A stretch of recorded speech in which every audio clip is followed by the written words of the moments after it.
বৃষ্টিতে তলিয়ে গেছে রাজধানীর রাস্তাঘাট অলিগলি। ভারী বৃষ্টিতে সড়কের কোথাও কোথাও হাঁটু পানি, কোথাও আবার কোমর সমান পানি।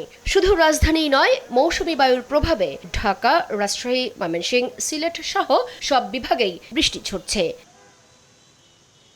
রোববার ভোর ৬টা পর্যন্ত ২৪ ঘন্টায় ৯৭ মিলিমিটার আর পটুয়াখালীতে সর্বোচ্চ ১৩২ মিলিমিটার বৃষ্টিপাত রেকর্ড করেছে আবহাওয়া অফিস।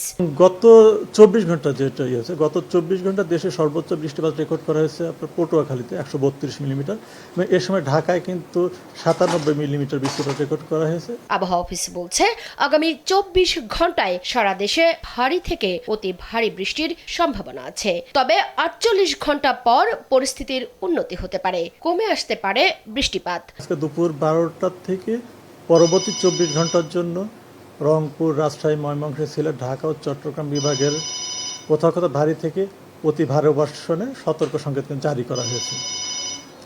এবং এই বর্তমান যে অবস্থাটা দেখাচ্ছে, বৃষ্টিপাত কিন্তু আমরা আশা করছি আরও ৪৮ ঘন্টা বৃষ্টিপাতের থাকবে।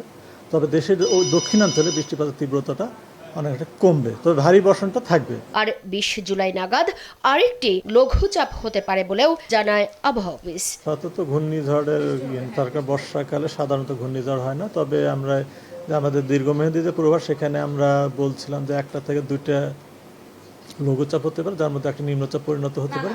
যে একটা কিন্তু হয়ে গেছে এবং আমরা তো আগামী ২০ তারিখের দিকে আর একটা হয়তো লঘুচাপ সৃষ্টি হওয়ার সম্ভাবনা আছে। এদিকে দেশের দক্ষিণাঞ্চলে বৃষ্টিপাতের তীব্রতা কমেছে, ধীরে ধীরে তা আরও কমবে বলে জানিয়েছে আবহাওয়া অধিদপ্তর।